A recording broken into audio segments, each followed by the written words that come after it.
today's episode of the VIDEOTORIAL, my evening take on issues of the day and the unique perspective that we try to bring on every news event that happens in Goa. Today we have a very, very serious issue which has been the talk of town since yesterday.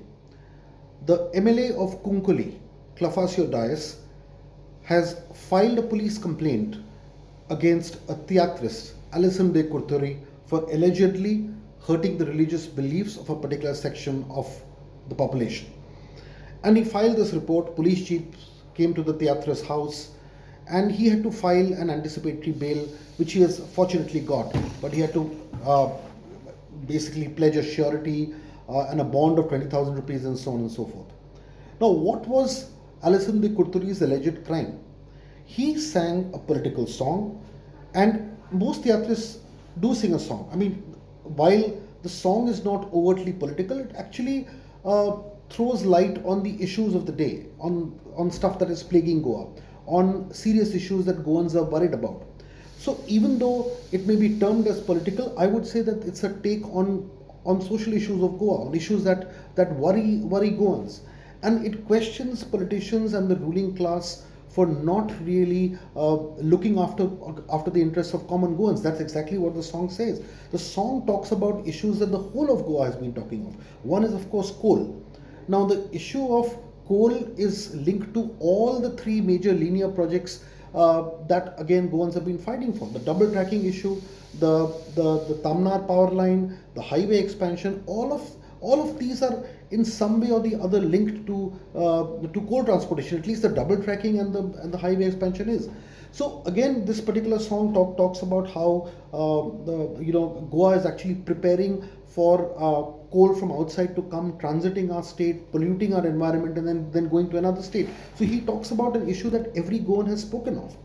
He also, of course, very rightly spoke of this whole issue of politicians of one political party defecting to another political party, and that's an issue that everybody has raised it. We've been a very strong votary of the fact that this kind of betrayal has to stop. You cannot defect in this manner and cheat the mandate for whatever it's worth. And he has essentially, in that particular song, Alison de Kurturi has talked about people jumping from one party to the other. Of course, he said that they jump like monkeys. Now, if that is something that anybody wants to take umbrage, okay, you take umbrage, but that certainly does not come under the category of affecting people's religious beliefs. So what Clafasio Dias has done, and he's not named anybody, though he has named MLAs, he is very clearly hit out against the political class that, according to him, betrays people. But the question that needs to be asked is this the first time a theatrist is singing a song like this? At the end of the day, Goa has always kind of not only accepted but welcomed the role of theatrists in taking up social causes. And they are also satirists. They are satirists. They are comedians. But in their own unique way, they throw light on the ills plaguing society, and they are actually a mirror to the political class. This has always been the case. So since when has a Goan MLA, and that to a Goan MLA from South Goa, turned against a theatrist for merely raking up social causes?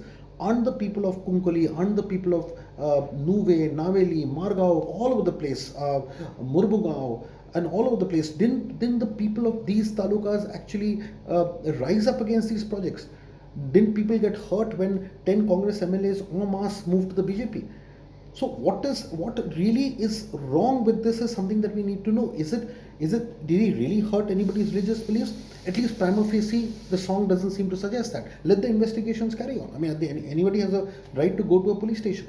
But let us understand that we need to question whether this really calls for a police complaint, or whether this was a tactic to intimidate voices that rise up in the favor of people and may be uncomfortable to politicians. I think that needs to be looked at, because even in a place like Goa, if theatrists are attacked, if police complaints are filed against theatrists by elected politicians belonging to the ruling party now, then it's extremely unfortunate.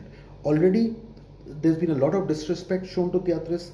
The government and the ruling class has not been humane in looking after them during these hard COVID times, and now they are faced with police cases. It is extremely unfortunate, but as we say, let the law take its course, let the proper investigation happen. There, even if he has said something wrong, if he's broken the law, let the law take its course. But the manner in which this was done, for just a song, and for saying that he's hurt religious beliefs, that really needs to be taken with more than a pinch of salt. And we do understand that everybody has rights, MLAs also have rights, but there should be a difference, or a line drawn between protecting our rights and intimidating voices that rise up in favor of the people. Thank you.